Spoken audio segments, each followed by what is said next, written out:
జై హో బీసీ కార్యక్రమానికి సభకి విచ్చేసిన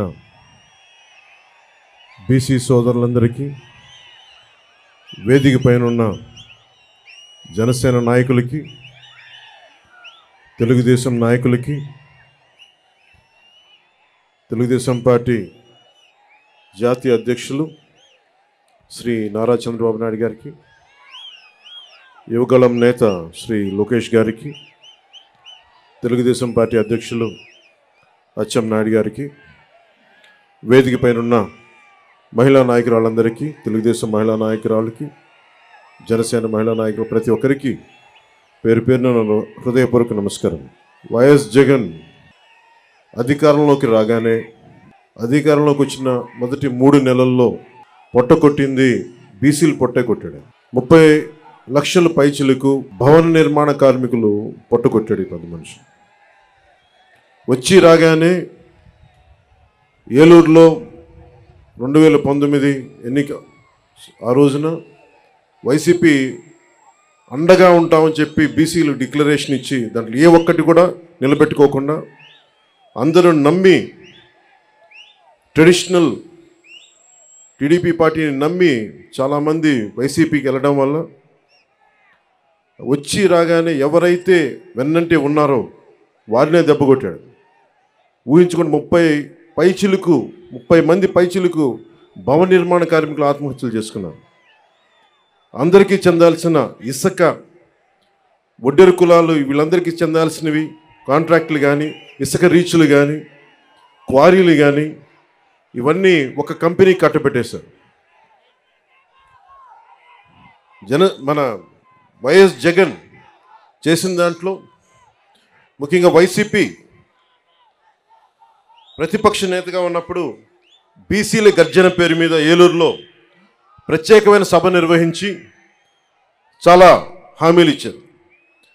బీసీలకి ఏటా జగన్ చెప్పింది, బీసీలకి ఏటా 15,000 కోట్ల రూపాయల చొప్పున కేటాయిస్తామని చెప్పారు. 5 ఏళ్లలో 75,000 కోట్ల రూపాయలు బీసీల సంక్షేమానికి కేటాయిస్తామని చెప్పాడు. వాస్తవానికి 0. బీసీ కేటగిరీల్లో అన్ని కులాలకి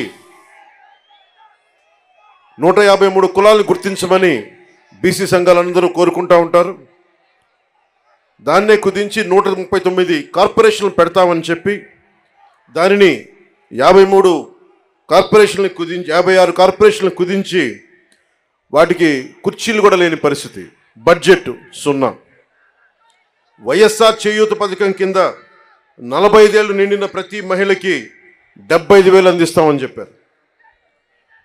బీసీ మహిళలకి పథకం అందుతున్న లబ్ధిదారుల్లో చాలా వరకు కోత పడతా ఉంది. శాశ్వత ప్రాతిపాదికన బీసీ కమిషన్ ఏర్పాటు చేస్తామని చెప్పారు. ప్రత్యేక బీసీ కమిషన్ ఊసేలేదు. బడ్జెట్లో 3వ వంతు బీసీలకు కేటాయిస్తామని చెప్పారు. అది పూర్తిగా విస్మరించారు.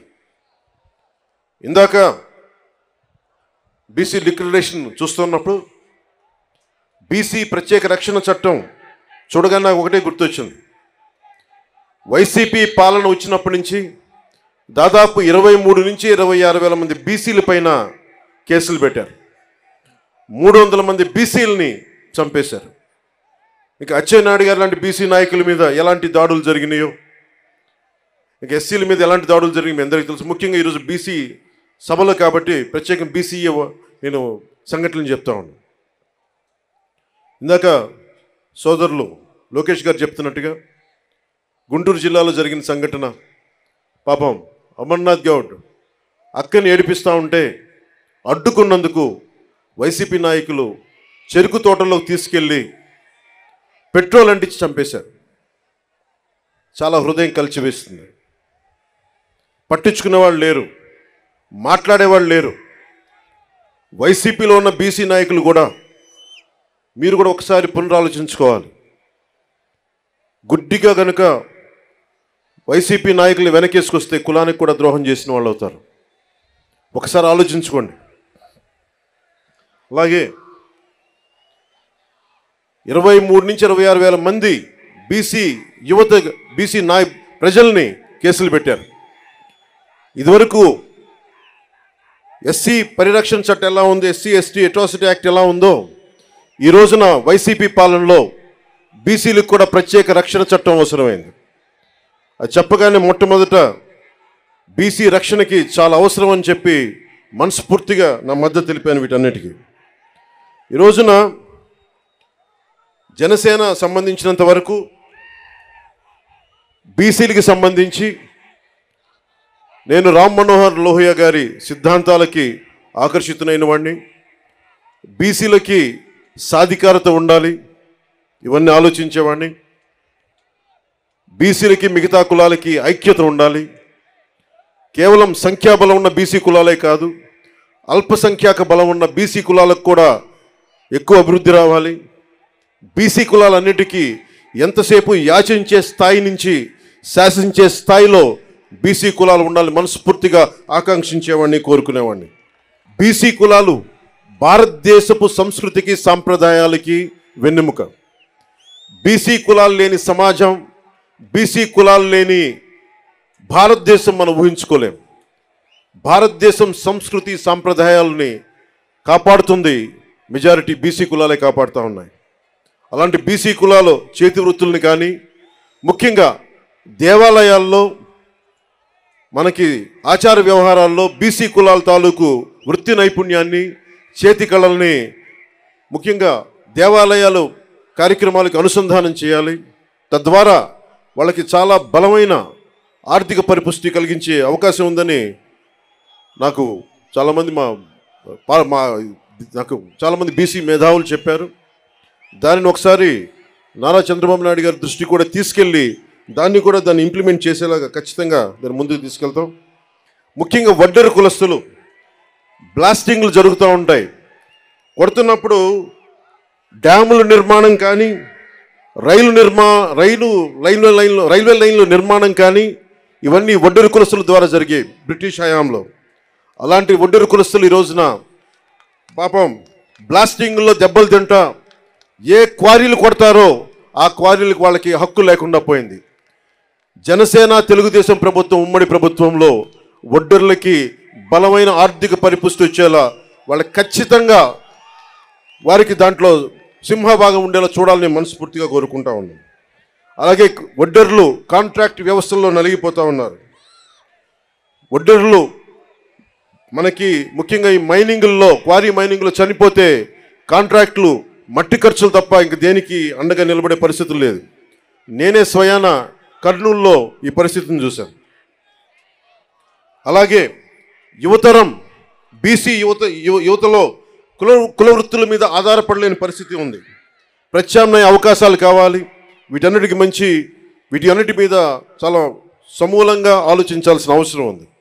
దాన్ని కూడా మేము పరిగణలోకి తీసుకొని ఈ రోజున బీసీ డిక్లరేషన్లు ఇచ్చినవి కాకుండా మీకు ముఖ్యంగా బీసీ యువతకి, మహిళలకి, పెద్దలందరికీ కూడా మీకు ఆర్థిక పరిపుష్టి వచ్చేలాగా, మీరు సంపదకి యాచించకుండా సంపదని సృష్టించేలాగా అలాంటి పథకాలు ఉండాలి. ఆ పథకాల కోసం మేము అహిర్నిశలు తెలుగుదేశం నాయకులతో కలిసి కృషి చేస్తాను మనస్ఫూర్తిగా మీకు తెలుపుకుంటా ఉన్నాను. అలాగే ఇంకొకటి పెద్ద సమాజమైన వాడబలిజ, అగ్నికుల క్షత్రియులు, జాలరి, పల్లెకారులు, పల్లెకాపు, గంగపుత్రులు, ముతరాసులు, ఇవన్నీ ఇత్యాది పల్లెకారుల కులాలన్నీ కూడా ప్రత్యేకమైన దృష్టి సారించాలి. దాదాపు 794 కిలోమీటర్ల తీర ప్రాంతం ఉండి ఈ రోజుకి జట్టీలు లేకుండా ఇబ్బంది పడుతూ ఉన్నారు. ఇప్పుడు గంగవరం పోర్ట్ లాంటిది నిర్మాణానికి పల్లెకారులు, జాలర్లు, మత్స్యకారులు ప్రాణాలు పోయినాయి. తిరిగి వాళ్ళకి ప్రత్యామ్నాయ అవకాశాలు కల్పించడంలో నిజంగా వెనుకబడి ఉన్నాం. తెలుగుదేశం జనసేన ప్రభుత్వం రాగానే అలాంటి మత్స్యకారులందరికీ అండగా ఉంటాం. అలాగే ప్రతి 30 కిలోమీటర్లకు కూడా జట్టీలు ఉండాలనేదే నా ఉద్దేశం. దాన్ని కూడా చంద్రబాబు నాయుడు గారి దృష్టికి తీసుకెళ్ళి ప్రభుత్వం ఏర్పాటు చేయగానే ఎంత తొందరగా ప్రారంభించాలో, ఎంత త్వరగా జట్టీలు ప్రారంభించాలో కూడా దాని వైపు దృష్టి సారిస్తాం.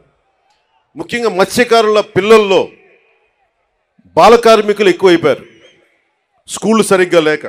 అలాంటి చోట్ల ఆశ్రమ పాఠశాలలు ప్రారంభించాలని నేను మనస్ఫూర్తిగా ఆకాంక్షిస్తున్నాను. అలాగే మేము చేసింది, మా నాయకర్ గారు కానీ మేమందరం చేసింది, జగన్ వచ్చి రాగానే బీసీల దగ్గర డబ్బు ఉండకూడదు, బీసీల దగ్గర డబ్బు ఉండకూడదు, పల్లెకారుల దగ్గర డబ్బు ఉండకూడదు, మత్స్యకారుల దగ్గర డబ్బు ఉండకూడదు అని చెప్పి జీవో 217 పట్టుకొస్తే ఆ రోజున మేము నర్సాపూర్లో నేనే స్వయంగా ఆ జీవో 217 2 ముక్కలుగా చించేశాం. ఏదైనా సరే ఒకటే మాట చెప్పి నేను ముగిస్తా ఉన్నాను. మీ అభివృద్ధికి 153 కులాల సముదాయమైన బీసీ కులాలకి జనసేన అండగా ఉంటుంది. మీకు ఆర్థిక పరిపుష్టిని చేకూర్చేలా మీకు అండగా ఉంటాం. మీ మీద దాడులు జరిగితే మా ప్రాణాలు అడ్డేసి మరి మిమ్మల్ని కాపాడుకుంటాం. అలాగే అన్ని కులాలతో కూడా, ముఖ్యంగా మన బీసీ కులాల్లో కూడా ఐక్యత చాలా అవసరం.